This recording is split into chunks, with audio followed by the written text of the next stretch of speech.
안녕하십니까. 힐링 주신입니다. 고대로부터 지금까지 일본에서 우리 한국인들이 가장 많이 거주하고 있는 오사카에는 미유키모리라고 하는 신사가 있습니다. 근데 이곳에는 백제 왕인 박사의 노래비가 서 있는데, 이 비석에는 왕인 박사가 일본의 16대 왕인 닌토쿠 왕, 인덕왕의 즉위를 축하하며 지은 나니와스의 노래라는, 나니와스, 한자로는 난파진이라고 하는데 지금의 오사카를 지칭하는 말이고요. 나루토의 노래라는 제목의 짤막한 시가 한 줄 적혀 있습니다. 이게 바로 나니와스의 노래인데요. 나니와스에 피는구나 이 꽃은, 겨울잠 자고 지금은 봄이라고 피는구나 이 꽃은, 이렇게 아주 짤막한 시구입니다. 인덕천왕은 응신천왕, 오진천왕이라고도 불리는데 이 응신천왕의 아들입니다.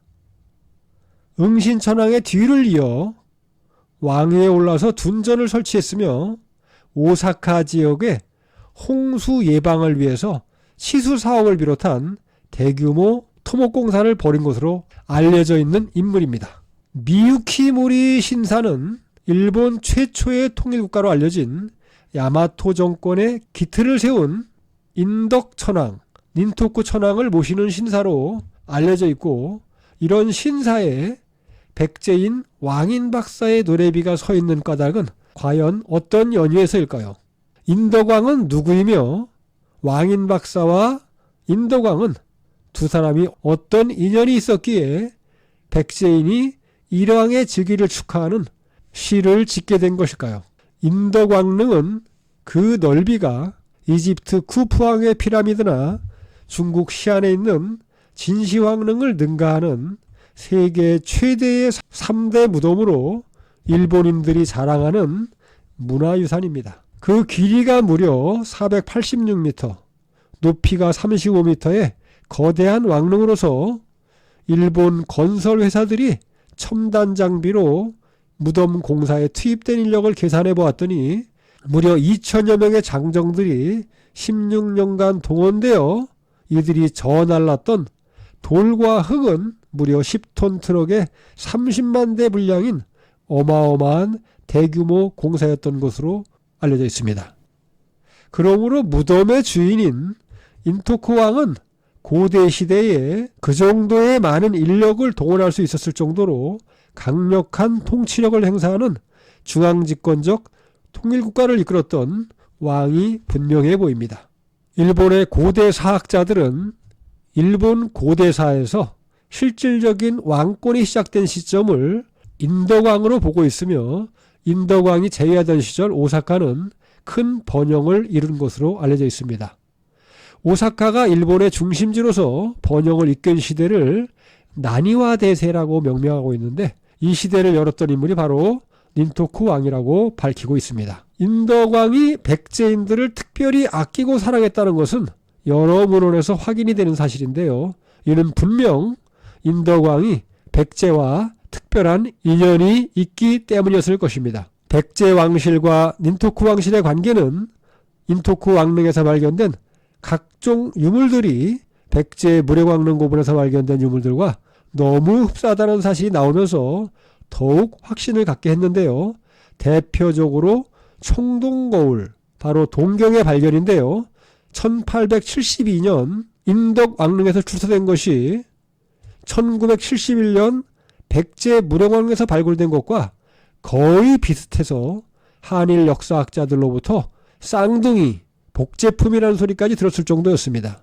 한국의 삼국시대나 고대 일본 왕의 무덤에서 발견된 청동거울은 왕의 권위를 상징하는 무덤 내 부장품으로 알려져 있습니다. 그런데 쌍둥이 유물은 또 있었는데요. 바로 두 무덤에서 나온 환두대도였습니다. 보시다시피 환두대도는 칼의 손잡이 아래쪽이 둥근 모양을 하고 있는 큰 칼을 말하는데요. 무령왕릉에서 출토된 것과 인덕왕릉에서 출토된 것이 모두 고리 안에 3발 달린 삼조고가 한 마리씩 들어가 있었습니다. 이러한 양식은 중원 왕조에서는 볼 수 없었기에 이 칼이 백제에서 전래됐다는 학설이 유력합니다. 인덕왕은 오사카의 건설 과정에서도 백제인들의 도움을 많이 받았던 것으로 알려져 있는데, 닌토쿠왕은 홍수를 막기 위해서 오사카의 물줄기를 바꾸는 제방공사를 했는데, 이는 일본 최초의 대규모 토목공사였으며 공사 당시 백제인들이 기술자나 공사 감독관으로 일을 했다고 전해지고 있습니다. 닌토쿠왕 당시 오사카 거주 인구의 3분의 1이 백제인이었다는 이야기가 있을 정도입니다. 그 정도로 많은 백제인들이 오사카 지역에 거주하고 있었는데요. 역사학자들은 일본이 고대 국가를 형성하는 3세기 말부터 오사카 일대에 등장한 거대 무덤들의 흔적을 통해 이 일대를 중심으로 고대 통일 정권이 만들어졌으리라 보고 있는데요. 왜 갑자기 이러한 거대 무덤이 나타나게 되었는지에 대해서는 미스테리가 아닐 수 없습니다. 일본의 세계에서 가장 거대한 인덕 천왕릉을 조성한 고대 집단이 왜 갑자기 나타났을까요? 그 이전까지 없었던 거대한 전방 후원분이라는 기하학적인 모양의 고분은 갑자기 어디에서 온 것일까요? 이는 분명히 일본의 토착 세력에 의해서 만들어진 것은 결코 아니라는 사실입니다. 칼과 마구를 비롯한 선진 문화를 가진 기마민족의 부장품이 거대한 전방 후원분에서 출토되었기에 일본의 유명한 역사학자인 에가미 나미오는 일본 열도 기마민족 정복설을 주장하기에 이르렀습니다. 결론적으로 말씀드리면 이러한 전방 후원분은 백제 전통에서 발생한 고분으로 부여 백제의 기마민족이 일본 열도를 정복하였음을 증명하는 결정적인 유적이며 현재 우리나라에 그 원형이 남아 있습니다. 그 구체적인 사실은 다음 기회에 영상을 통해 다루어 드리겠습니다.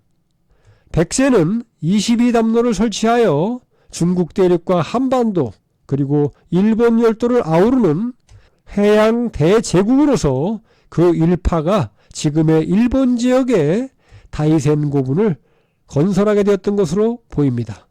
다음 시간에는 더 새롭고 좋은 영상으로 찾아뵐 것을 약속드립니다. 힐링 주신이었습니다.